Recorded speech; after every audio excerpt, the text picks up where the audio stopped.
तो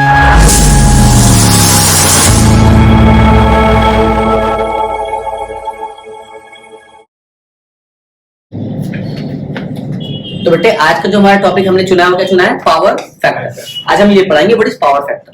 तो बेटा आप लोग को दो तरह से पढ़ाऊंगा मैं, एक पढ़ाऊंगा ट्रिक, दूसरा पढ़ाऊंगा मैं आपको कि कैसे पावर फैक्टर को आप समझ सकते हो, है ना। मैं अगर आपसे कहूं कि जो आपने इंपेडेंस वाला ग्राफ पढ़ा था, अगर ये XL माइनस XC है और अगर ये R है, या अगर ये XC माइनस XL है, जिन्होंने लेक्चर नहीं देखा बेटे जाके देख ले, क्योंकि अब आपको यहां से थोड़ा सा उड़ता हुआ लगेगा सब कुछ, है ना। और ये आपका Z था, तो ये आपका फाई था, याद आ रहा होगा आपको, है कि नहीं भाई? ये क्या था आपका? फाई था। अगर इसी ग्राफ, अगर यही ट्रायंगल से मैं कह दूं कि cos फाई निकालो, क्या निकालो? तो cos फाई क्या निकालोगे? फाई ये है तो ये बेस हो जाएगा, ये परपेंडिकुलर और ये हाइपोटेन्यूज, तो क्या होगा? R by Z. तो बात समझ में आ रहा है? R क्या है? रेजिस्टेंस, और Z क्या है?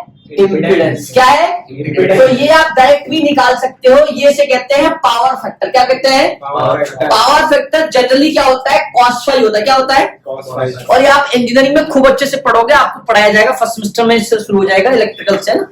ध्यान समझिएगा, आप में से जो भी इंजीनियरिंग स्टूडेंट है खासकर ध्यान रखेंगे, चाहे आपकी फर्स्ट ईयर ब्रांच कोई भी हो, पढ़ना पड़ेगा आपको ये सब। इधर मैं कह रहा हूं cos फाई क्या हो गया आपका? R by Z. फाई हम क्या लेते थे, याद है? Phase difference. क्या लेते थे? Phase difference. अरे है ना, उसी फेज डिफरेंस को अगर हम यहां वैल्यू रखें तो क्या हमारा फाई आ जाएगा?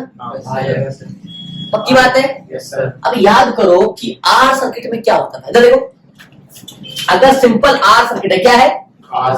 सिंपल आर सर्किट में Z जो है वो R के बराबर ही होगा। तो अगर Z के बदले में सीधा क्या पुट कर दो? R, तो R बाई R 1 आता था।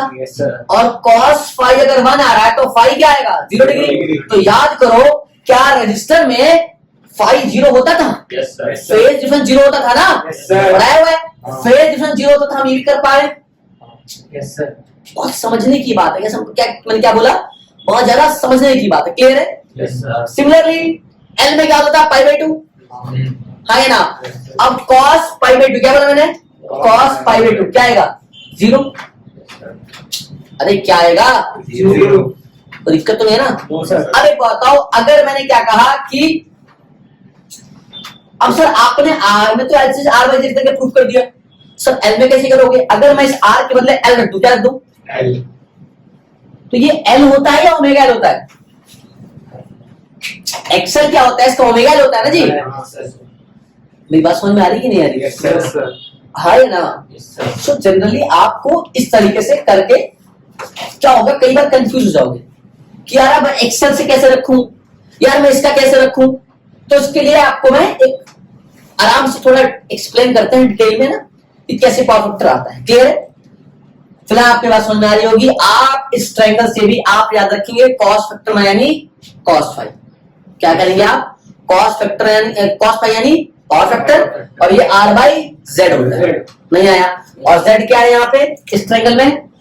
रूट में XC माइनस XL का स्क्वायर प्लस R का स्क्वायर। तुम्हें मेरी बात वैसे ही समझ आ रही है? क्लियर है?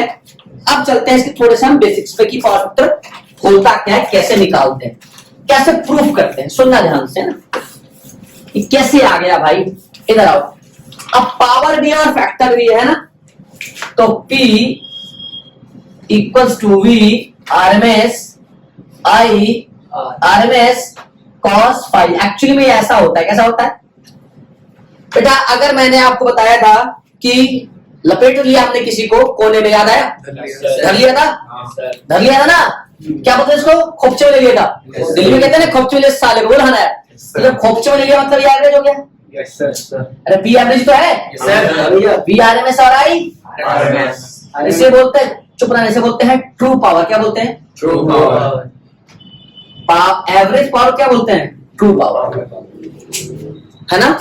इधर आओ, अब ये वी आरएमएस है, क्या है? और आई आरएमएस। याद आ रहा है आपको? क्या पी पढ़ते थे? वी आरएमएस और पढ़ाया गया होगा, पढ़ाया था। वी क्या होता है? आई इंटू आर, याद आया? तो आई स्क्वायर आ रहा था, एक तो याद आता था। Yes sir. दूसरा आई क्या होता था? I equal to V Y याद होता था, याद है? Yes, sir. तो पी क्या था? V equal to V Y into R. Yes, sir. तो पावर वी स्क्वायर आर भी याद आता, बोला ना? Yes, sir. तो ये जो पावर है, this is called apparent power. क्या कहते हैं इसको? Apparent power. Apparent power. समझ में आ गई बात? हाँ सर। हाँ या ना? Yes, sir. हाँ। तो यहां भी अपन cos फाई निकालने की कोशिश करेंगे, क्लियर है? अगर आपको इस फॉर्मूले से cos फाई निकालना है तो क्या हो जाएगा? बताओ। Average power Yes, sir. Upon V RMS I RMS. तो क्या हो जाएगा? क्या बोलते हैं? ट्रू पावर, इसको अपैरेंट पावर। तो cos फाई कैसे निकालेंगे? ट्रू तुम्हें मेरी बात समझ? अब बताओ, हीट लॉस कौन सा सर्किट में होता है? सिर्फ आर में? Yes sir. प्योर एल और प्योर सी में कोई हीट लॉस नहीं होता। तो क्या उसे वोल्टलेस सर्किट कहते हैं? Yes, sir. उसमें फ्लो होने वाला करंट क्या वोल्टलेस करंट होता है? हाँ या ना? Yes sir. चलो, यहाँ तो बात समझ आ रही है कि हाँ, cos फाई क्या हो जाएगा? True power upon apparent Apparent power. power। तो अब तक कितने फॉर्मूले पढ़ लिए आपने cos फाई के? 3। एक तो पढ़ा आपने आर बाई जेड। Yes, अरे sir. यार सालो हाँ ना बोलो। Yes, sir. R by Z. हाँ। अगर आर फ्रीड है तो भी जेड निकालना है, एल है तो भी निकालना है। हाँ, यस सर। बात समझ में आ रही है? समय निकाल लोगे? Yes sir. अब एक तो ये हो गया, दूसरा ये। अरे बोला ना? Yes sir. ये आ गया average power upon Apparent power। तो क्या ट्रू पावर। समझ में आ रही बात? Yes sir. अब सर ये कैसे प्रूफ किया आपने? क्योंकि अगर ये आ गया तो ये भी आ जाएगा। हाँ। अरे हाँ ना बोलो। Yes, sir. और अगर ये आ जाएगा तो ठीक है सर। इम्पीडेंस डायग्राम बना। क्लियर है? Yes sir. इसका बेटा हम ट्रांसफॉर्मर करेंगे। क्या करेंगे? ट्रांसफॉर्मर। और ट्रांसफॉर्मर मैं नोट से कराऊंगा ना, नोट्स लाए मेरे सब लोग। Yes sir. हाँ, क्योंकि थ्योरेटिकल ज्यादा है तो उसमें ज्यादा क्या बात करेंगे। चलिए, तो अब आपको पावर के बारे में थोड़ा बहुत बताया जाएगा, है ना? तो मैं जनरली किसका पावर हूं? मैं जनरली किसका पावर हूं? बताओ, कहां से शुरू करें पावर? पावर क्या होता है? हम आरएलसी पढ़ रहे हैं। हाँ सर। क्या पढ़ रहे हैं? RLC। कुछ नहीं। हमने पढ़ा भी आरएलसी, कुछ देर पहले पढ़ा, मतलब लास्ट सेशन में पढ़ा। अब पावर फैक्टर में पावर जो है बेसिकली जनरली वो क्या है, किसके इक्वल्स टू है? V इंटू आई। पावर क्या होता है? V इंटू आई। V को मान लू V naught sine omega T. Current क्या हो सकता है? या तो लीड कर सकता है तो लैग कर सकता है, बट मैंने ले लिया I naught sine omega t minus 5। कोई दिक्कत नहीं है। तो इस V को और इस I को यहाँ पुट करेंगे तो V कितना आ जाएगा? V naught sine omega t I जाएगा I naught sine omega t minus 5। Clear है? Yes, sir. अच्छा, अब क्या मैं इसको ऐसे लिख सकता हूँ? V not I naught sine omega t minus 5। याद समझ में आ गए? Direct correct. अब मैंने क्या कहा कि आप इसको अलग रूप से देखो। जैसी अलग रूप से देखोगे, मेरे वो जो होशियार बच्चे हैं लग जाएगा कि इसको साइन ए बोल सकता हूं और इसको साइन B। तो साइन ए इंटू साइन बी। अब इसको सॉल्व करने के लिए थोड़ा सा गणित की आवश्यकता पड़ेगी। देखो, 2 साइन ए साइन बी को मैं लिख सकता हूं कॉस बी माइनस ए माइनस कॉस बी प्लस ए।